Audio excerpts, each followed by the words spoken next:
Ako si Ems tanga-tanga, ang babaeng tanga, iniwan ni Padua kasama ang aking pera.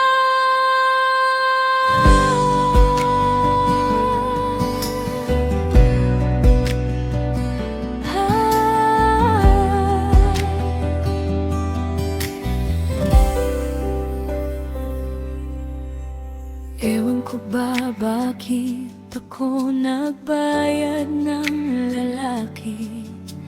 Nais ko lang naman makatikim ng titi at maramdam na may magdukit sa aking puki. O aking deokla, bakit ngayon ka lang kasi? Ikaw na sana ang dumidila ng aking bebe, pero kailangan muling magtiis sa aking mahal. Dahil ang aking deokla ay may ibang mahal, magtitiis ako para sa'yo, deokla kong mahal. Basta sana dumating ang panahon, mahal, na ko mismo ang didila sa iyong kupal. Ako si Ems tanga-tanga, ang babaeng tanga, iniwan ni Padua kasama ang aking pera. Ako si Ems tanga-tanga, ang babaeng tanga, iniwan ni Padua kasama ang aking pera. Hindi ako nasasaktan sa kaliitan ng titi mo, dahil matagal ko nang alam ang tupit mo.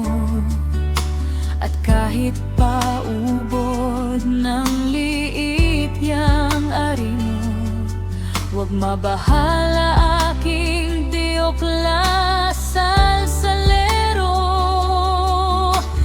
Pepe ko ay lahat sinasalo, kahit na alam kong tuyod na ito.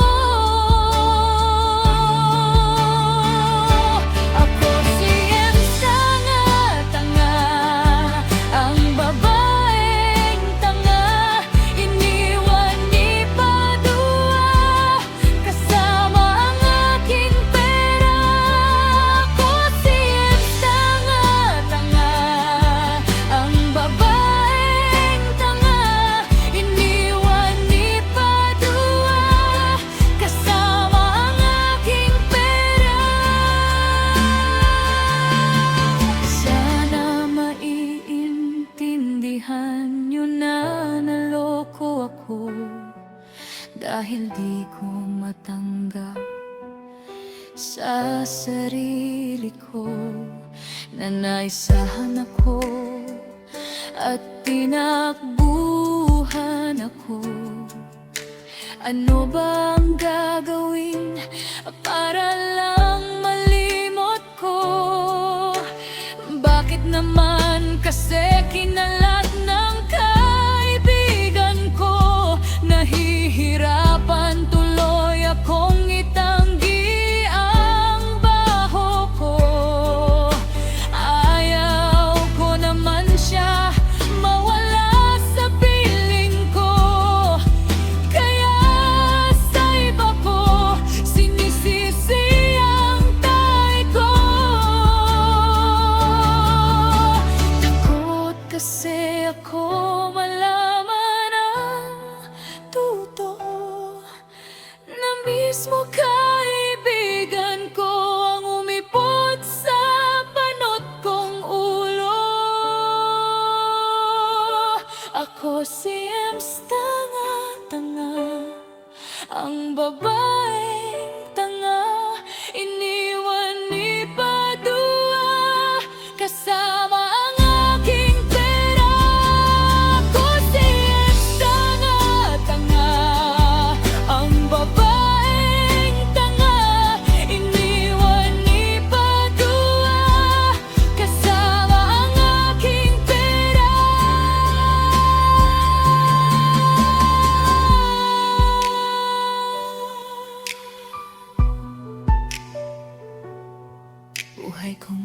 naman.